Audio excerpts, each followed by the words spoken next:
Guys দেখতেই পাচ্ছেন দেবাঞ্জনার বাবা খেতে বসে গেছে। তার কারণ সময় হয়ে গেছে, দেবাঞ্জনার বাবাকে 8:45 বেরোতে হবে আর দেবাঞ্জনাকে 8:30 বেরোতে হবে। আর বৃষ্টি বাদলের দিন একটু তাড়াতাড়ি বেরোনাই ভালো। তো তাড়াতাড়ি করে ভাত খাচ্ছে, আজকে মাখিয়ে দিতে হয়নি, ভাতটা একাই খাচ্ছে।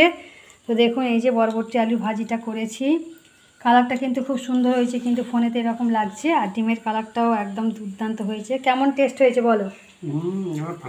ফাটাফাটি হয়েছে। দেবাঞ্জনা কিরম টেস্ট হয়েছে? সুপার।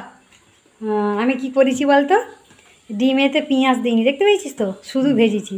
এই শুধু ভাজলে ডিমের টেস্টটা আলাদা হয়।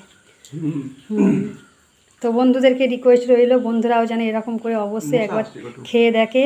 আর মেয়ের এই যে লাঞ্চ ব্যাগ প্যাক করব, এই যে টিফিন বক্স, একটা তরকারি নিয়ে যাওয়ার, একটা ভাজি নিয়ে যাওয়ার, একটাতে ভাত নিয়ে যাওয়ার, আর এই যে জল তো রেডি করে দিই আপাতত। তারপর মেয়েকে চুল বাঁধতে হবে, ওকে রেডি করে দেবো, আমার তারপর বাকি ঘরের কাজ করব, তারপর আমার কাজ শেষ। তো চলুন বন্ধুরা। কার ব্যথা? দেখছি আমি। গুড মর্নিং গাইস, এখন বাজে সকাল 7টা। তো আমাদের এখানে প্রচণ্ড বৃষ্টি হচ্ছে, প্রচণ্ড বৃষ্টি, রেয়ার অ্যালার্ট জারি আছে 5টা জায়গাতে, জানি না কি হবে শেষ পর্যন্ত। তো মেয়ে তো স্কুলে যাবে, মেয়ে স্কুলে যাবে বলে রান্না করছি, 7টা বেজে গেল, প্রচুর দেরিও হয়ে গেছে। তো চলুন আজকে কি রান্না করছি সেটা দেখিয়ে দিই।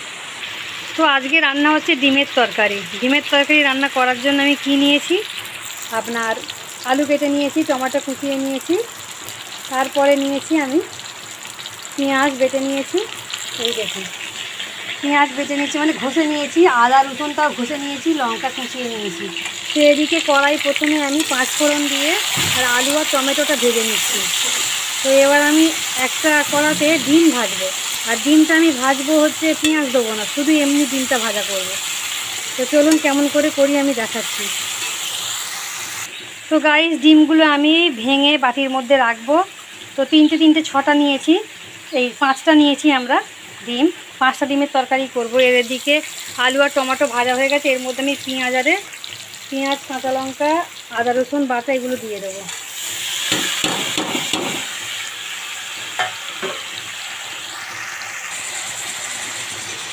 তো পেঁয়াজ কাঁচা লঙ্কা আদা রসুনটা ভালো করে আমি ভাজবো।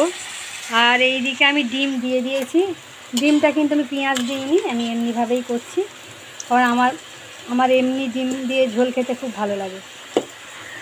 এগুলোকে আমি কেটে নেবো।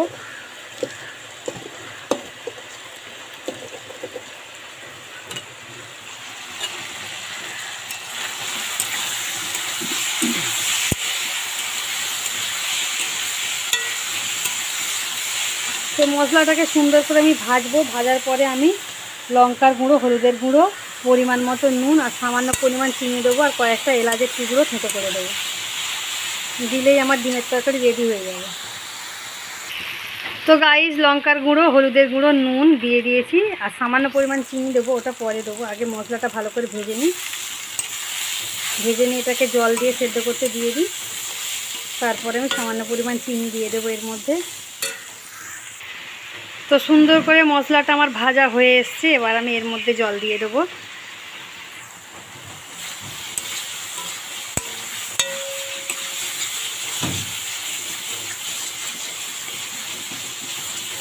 আমার কড়া আমার ঘুরে যাচ্ছে।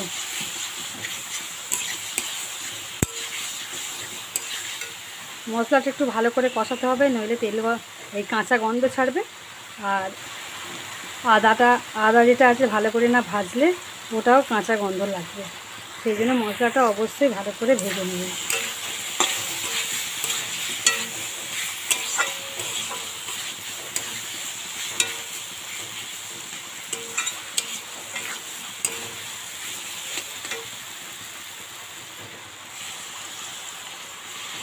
আর একটু জল দেবো।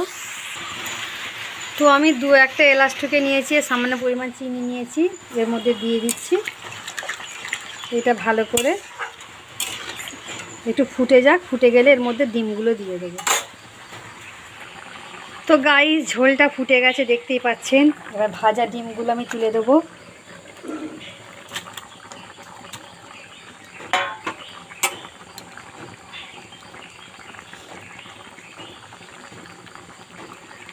আলুগুলো সেদ্ধ হয়েছে কি দেখব।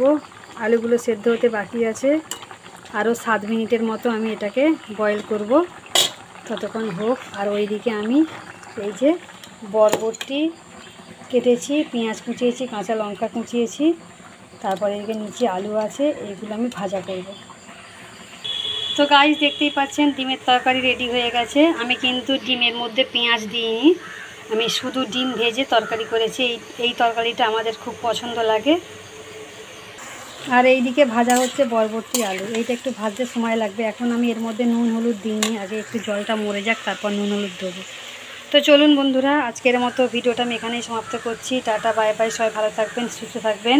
আবার নেক্সট ব্লগ নিয়ে চলে আসবো, ততক্ষণ দেখতে থাকুন, সঙ্গে থাকুন।